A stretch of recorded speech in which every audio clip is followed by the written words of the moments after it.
নিজের ওপর বিশ্বাস রাখো। অমল ছোটবেলা থেকে অনেক স্বপ্ন দেখত, কিন্তু তার আত্মবিশ্বাস ছিল খুব কম।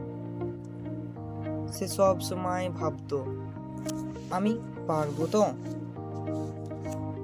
বন্ধু বান্ধবরা অনেক উৎসাহ দিলেও তার মনে ছিল ভয়। আমি যদি ব্যর্থ হই তাহলে সবাই আমাকে নিয়ে হাসাহাসি করবে। একদিন স্কুলে একটি বিতর্ক প্রতিযোগিতার আয়োজন করা হলো। শিক্ষকরা তাকে অংশগ্রহণের জন্য বললেন, কিন্তু সে ভয়ে রাজি হচ্ছিল না। তার মনে হলো, যদি ভুল বলি, যদি আমার কথা শুনে সবাই হাসাহাসি করে।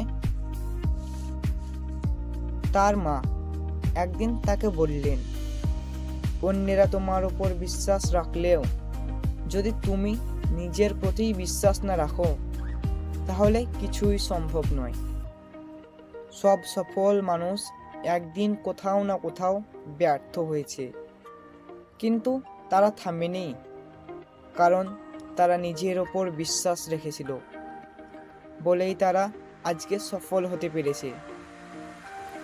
মায়ের কথা শুনে অমল ভাবতে লাগলো।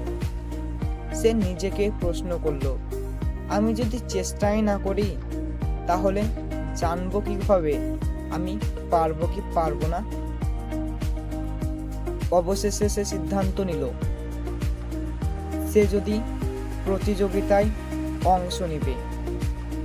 সে দিনরাত পরিশ্রম করলো, ভালোভাবে প্রস্তুতি নিল। প্রতিযোগিতার দিন মঞ্চে ওঠার সময় তার হাত পা কাঁপতে লাগলো, কিন্তু সে মনে মনে বলল, আমি পারবো, আমাকে পারতেই হবে। এই জেদ নিয়ে সে মঞ্চে মধ্যে উপস্থিত হলো। বিতর্কের মাঝে দেখল তার ভয় কেটে গেছে। সে আত্মবিশ্বাসের সঙ্গে কথা বলছিল এবং সবাই মুগ্ধ হয়ে শুনছিল। পরিশেষে অমল প্রথম হলো। সেই দিন সে বুঝতে পারল, সত্যিকারের সাফল্য আসে তখনই যখন আমরা নিজের ওপর বিশ্বাস রাখি। তাই নিজের ওপর বিশ্বাস রাখুন, আপনিও একদিন ঠিক